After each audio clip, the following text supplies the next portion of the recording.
آپ دیکھ رہے ہیں دنیا بھر کی خبریں۔ آج ہے 5 اگست 2025 اور یہ رہیں آج کی سرخیاں۔ غزہ پر نیتن یاہو کی پورے قبضے کی سازش، خطرناک پلان ہوا لیک۔ نیتن یاہو اور ولادیمیر پوتن کے بیچ ہوئی سیکریٹ بات چیت، کس ڈیل کو چھپا رہے ہیں روس اور اسرائیل؟ کیا اب اسرائیل مدد کی جگہ دکانداری کرے گا؟ آخر کیا ہے غزہ کے لیے نیا منصوبہ؟ کیا انڈیا کے پرزے روس کے ڈرون میں لگ رہے ہیں؟ کیا ہے یوکرین کا نیا الزام؟ روس کا بھارت کو لے کر امریکہ کو سخت جواب، کہا دوسروں کو دھمکانا ہے غلط۔ ایران نے پھر کی ڈیمانڈ، اسرائیل اور امریکہ سے چاہیے جنگ میں ہوئے نقصان کا معاوضہ۔ آزاد ورلڈ انڈیا میں آپ سبھی کا خیر مقدم ہے۔ میں ہوں عادل خان آزاد اور آپ دیکھ رہے ہیں اسپیشل پرائم ٹائم شو دنیا بھر کی خبریں۔ تو چلیے شروع کرتے ہیں تفصیل سے خبروں کا یہ سلسلہ۔ نیتن یاہو کی ایک نئی چال نے کھلبلی مچا دی ہے، کیونکہ پورے کے پورے غزہ کو ہڑپ لینے کا ایک پلان سامنے آیا ہے۔ جنگ کے جنون میں سر سے پاؤں تک ڈوبا اسرائیلی وزیر اعظم بنجامن نیتن یاہو اب غزہ کو پوری طرح ہڑپنے کی تیاری میں ہے۔ میڈیا رپورٹس کے مطابق 20 سال میں پہلی بار بنجامن نیتن یاہو غزہ پر مکمل فوجی قبضے کے حق میں ہے۔ اسی سلسلے میں وہ اپنے اعلیٰ سیکیورٹی افسران کے ساتھ میٹنگ کر رہا ہے تاکہ اس پلان کو ایگزیکیوٹ کیا جا سکے، تاکہ اس پلان کو حقیقت میں بدلا جا سکے۔ اسرائیل کے چینل 12 کا دعویٰ ہے کہ نیتن یاہو اب غزہ پر مکمل کنٹرول کا سوچ رہا ہے۔ یہ ہیڈ لائنز بھی کہہ رہے ہیں، یعنی 2005 میں جو غزہ سے فوجی واپسی ہوئی تھی اسرائیل کی، اس کو پلٹنے کا ارادہ ہے بنجامن نیتن یاہو کا۔ اس وقت اسرائیل نے غزہ سے اپنے سیٹلرز اور فوج کو نکال لیا تھا 2005 میں، مگر سرحد کا کنٹرول اپنے پاس رکھا تھا۔ وہی تو ہے محاصرہ، اسی کے بعد ہو گیا۔ اب سوال یہ اٹھ رہا ہے کہ کیا نیتن یاہو غزہ میں لمبی میعاد کا قبضہ چاہتا ہے، یا پھر صرف حماس کو مٹانے اور اپنے ہوسٹیجز کو چھڑانے کے لیے یہ تجویز رکھی جا رہی ہے؟ اسرائیل کی سیاسی جماعتیں بٹی ہوئی ہیں۔ ایک طرف انتہا پسند اسرائیلی منسٹرز کٹر پنتھی غزہ اور ویسٹ بینک کو ملانے کی بات کر رہے ہیں، تو دوسری طرف فوج کھل کر مکمل قبضے کے خلاف ہے۔ فوج نہیں چاہتی ایسا ہو۔ ڈیفنس منسٹر ایال زامر کہہ چکا ہے کہ یہ جنگ صرف حماس کو ہرانے تک محدود ہونی چاہیے، قبضے کے لیے نہیں۔ مگر نیتن یاہو کے قریبی منسٹرز کہتے ہیں کہ اب آدھے راستے سے واپس نہیں مڑا جا سکتا۔ اس سیاسی کھینچتان کے بیچ غزہ کے لوگ بھوک اور بمباری سے دم توڑ رہے ہیں۔ جنگ رکوانے کی ساری کوششیں ناکام ہو چکی ہیں۔ حماس سے بات چیت پوری طرح سے ٹھپ ہے اور سیز فائر کے لیے جو دباؤ تھا وہ بھی بے اثر ثابت ہو رہا ہے۔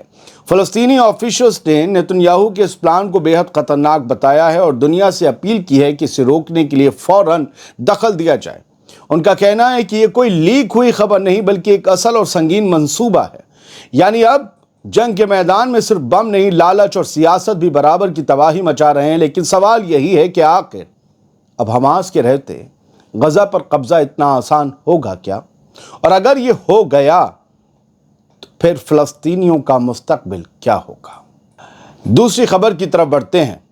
بھوک مری سے نپٹنے کے لیے اسرائیل کی نئی نوٹنکی جان لیجئے۔ اب یونائٹڈ نیشن نہیں، دکاندار غزہ میں پہنچائیں گے مدد۔ اسرائیل نے اب نیا طریقہ نکالا ہے غزہ میں مدد پہنچانے کا۔ اسرائیل کی سرکاری ایجنسی کوگیٹ نے اعلان کیا ہے کہ غزہ کے لوکل دکانداروں کے ذریعے غزہ میں کچھ ایسنشیل سامان بھیجا جائے گا۔ اس میں کھانا، بیبی فوڈ، پھل، سبزی اور صفائی کا سامان شامل ہے۔ یو این اور این جی اوز کی مدد سے اب دوری بنائی جا رہی ہے۔ شاید پورا کنٹرول اپنی مرضی سے رکھنا چاہتا ہے اسرائیل، مگر سوال یہ ہے بربادی کے میدان میں یہ سامان پہنچے گا کیسے؟ غزہ کو روز 600 ٹرکس کی ضرورت ہے، اور یہ کوشش کتنی مدد کر پائے گی، یہ اب بھی ایک بڑا سوال ہے۔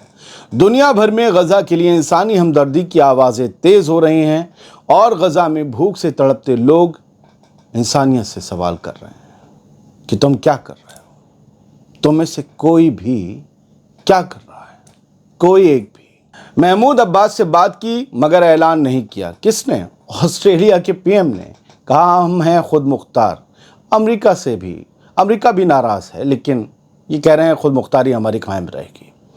اسرائیل غزہ کی جنگ کے بیچ آسٹریلیا کے وزیر اعظم اینتھونی البانیز نے پہلی بار فلسطینی صدر محمود عباس سے فون پر بات کی۔ عباس نے گزارش کی کہ آسٹریلیا فلسطین کو ایک ملک کے طور پر تسلیم کرے، مگر البانیز نے صرف 2 ریاستوں کے حل کی بات دہرائی۔ ٹائم لائن کچھ نہیں دی، کب کریں گے؟ آسٹریلیا اب تک فلسطین کو آفیشلی ریکگنائز نہیں کرتا، مگر اس کے کئی الائز جیسے کہ فرانس، کینیڈا اور یونائٹڈ کنگڈم یونائٹڈ نیشنز کی جنرل اسمبلی میں اگلے مہینے ستمبر میں فلسطین کو تسلیم کرنے کا وعدہ کر چکے ہیں۔ امریکہ اس سے پریشان ہے، ناراض بھی ہے، اور اب آسٹریلیا پر دباؤ ڈالا جا رہا ہے۔ آسٹریلیا بھی اسی راہ پر ہے، لیکن آدھے من سے اور ادھورے راستے پر۔ مگر البنیز نے دو ٹوک جواب دیا، ہم خود مختار ملک ہیں، اپنے فیصلے خود لیتے ہیں، یعنی امریکہ کا پریشر نہیں چلے گا۔ آسٹریلیا کی وزیر خارجہ پینی وانگ نے تو اور بھی صاف کہا کہ اگر ریکگنیشن میں دیری ہوئی، تسلیم کرنے میں دیری ہوئی، تو شاید فلسطین تسلیم ہونے کے لیے بچ ہی نہ پائے۔ غزہ میں جاری تباہی کے بیچ یہ ڈپلومیٹک ہلچلیں اب اگلے مہینے کا ماحول طے کریں گی، سپٹمبر کا۔ اب ایک خاص خبر جو میں نے کل رات سے بچا کر رکھی، میں نے سوچا ڈیولپ ہوگی، اپڈیٹ ہوگی، ہوئی نہیں۔ کیوں پتہ نہیں۔ کل رات یعنی 4 اگست کو ایک خبر آئی، نیتن یاہو اور ولادیمیر پوتن کے درمیان فون پر بات ہوئی۔ روس کے جو کریملن دفتر ہے، کریملن، اور اسرائیل کے پرائم منسٹر آفس، دونوں نے خبر تو دی، مگر صرف اتنی کہ ہاں دونوں کے بیچ بات ہوئی ہے۔ نہ کوئی بیان، نہ کوئی ڈیٹیل، نہ کوئی پریس ریلیز، اور اب تو 24 گھنٹوں سے اوپر ہو چکے ہیں، مگر خاموشی برقرار ہے۔ سوال یہ ہے کہ آخر کیا چھپایا جا رہا ہے؟ کیا کوئی ڈیل ہو گئی ہے؟ کیا پوتن نے غزہ پر اسرائیل کا رویہ کھلے عام تو نہیں اندر خانے اپروو کر دیا ہے، یا پھر یوکرین کے بدلے روس کو کوئی نیا مورچہ مل گیا ہے؟ کیا یہ بات سیریا کو لے کر ہوئی ہے؟ آخر دنیا کو بتایا کیوں نہیں جا رہا کہ پوتن اور نیتن یاہو نے کس مدعے پر بات کی؟ دونوں کے بیچ کیا ڈیل ہوئی؟ کس پر بات ہوئی؟ غزہ، یوکرین، سیریا، ہتھیار، تیل، یا کچھ اور؟ نیتن یاہو جو امریکہ کے سامنے بھی جھکنے کو تیار نہیں، اور پوتن جو کسی کو کچھ سمجھتا ہی نہیں، ان دونوں کا چپ چاپ بات کرنا اور پھر سب کچھ چھپا لینا، یہ صرف اتفاق تو نہیں؟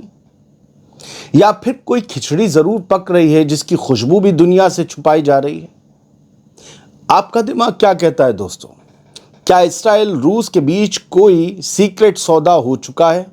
کمنٹ میں بتائیے، اور بنے رہیے آزاد بولو انڈیا کے ساتھ۔ سوال پوچھ کے جا کہیں نہیں رہا ہوں، کیونکہ یہاں سوال پوچھے جاتے ہیں جوابوں سے پہلے۔ بڑھتے ہیں اگلی خبر کی طرف۔ کیا انڈیا کے پرزے روس کے ڈرونز میں لگائے جا رہے ہیں؟ یوکرین کے ٹاپ افسر نے ایک بڑا دعویٰ کرتے ہوئے یہ کہا ہے کہ روس کے جو ڈرونز ہماری سول آبادی پر گرائے جا رہے ہیں، ان میں انڈیا میں بنے الیکٹرانک کمپوننٹس لگے ہوئے ہیں۔ یہ الزام لگایا ہے یوکرین کے پریزیڈنٹ کے آفس ہیڈ اینڈری یرمک نے۔ ان کا کہنا ہے کہ رشین اٹیک ڈرونز میں انڈیا کی 2 کمپنیوں وشے انٹر ٹیکنالوجی اور اورا سیمی کنڈکٹر کے پارٹس استعمال ہو رہے ہیں۔ یرمک کا کہنا ہے کہ افسوس کی بات ہے کہ ہم روس کے ڈرونز میں انڈین پرزے پا رہے ہیں۔ یہ ڈرون یوکرینی فرنٹ لائن پر اور عام لوگوں پر استعمال ہو رہے ہیں، ان کی جان لے رہے ہیں۔ ان کا کہنا ہے کہ دنیا کو روس کی سپلائی چین توڑنی ہوگی تاکہ یوکرینی لوگ مارے نہ جائیں۔ یعنی ایک طریقے سے مطالبہ کر رہے ہیں کہ اگر یہ انڈیا کے واقعی پرزے ہیں تو انڈیا کے پرزے روس تک پہنچنے سے روکنے ہوں گے۔ فی الحال انڈیا نے یرمک کے بیان پر کوئی تازہ بیان نہیں دیا ہے۔ پہلے کچھ الزام آئے تھے تو تب جواب دے دیا گیا تھا فارن منسٹری کی طرف سے۔ سوال یہ ہے کہ کیا بھارت انجانے میں روس کی جنگ کو ٹیکنالوجی کے ذریعے طاقت دے رہا ہے، یا یہ نیا الزام امریکہ کی طرف سے بھارت کو گھیرنے کا ایک اور منصوبہ، ایک اور پریشر ہے؟ کیونکہ یوکرین کے پیچھے امریکہ ہی تو کھڑا ہے۔ بڑھتے ہیں آگے۔ ڈونلڈ ٹرمپ کی دھمکیاں، اور اس دھمکیوں کو روس بتا رہا ہے غیر قانونی۔ ڈونلڈ ٹرمپ نے جب ہندوستان کو جب سے دھمکایا ہے کہ اگر روس سے تیل خریدا تو بھاری ٹیکس جھیلنے ہوں گے، تب سے بوال مچا ہوا ہے۔ اب روس بھی کھل کر سامنے آ گیا ہے۔ کریملن کے ترجمان دمیتری پیسکوو نے صاف کہہ دیا ہے، دوسرے ملکوں کو دھمکانا کہ روس سے کاروبار بند کرو، یہ کسی بھی طرح سے جائز نہیں ہے۔ انہوں نے کہا کہ خود مختار یعنی کہ سوورن ملکوں کو یہ پورا حق ہے کہ وہ اپنے فائدے کے لیے کس سے کاروبار کریں، یہ وہ خود طے کریں۔ روس نے یہ بات تب کہی جب ہندوستان کے فارن منسٹری نے ٹرمپ کے بیان پر اپنی ناراضگی ظاہر کی تھی۔ اب دیکھنا یہ ہے کہ ٹرمپ اپنی بیان بازی سے باز آتے ہیں یا پھر انڈیا اور روس کی دوستی پر سچ میں کوئی چوٹ پڑتی ہے۔ اس خبر کو سنیے جو پچھلی خبر سے ملتی ہے۔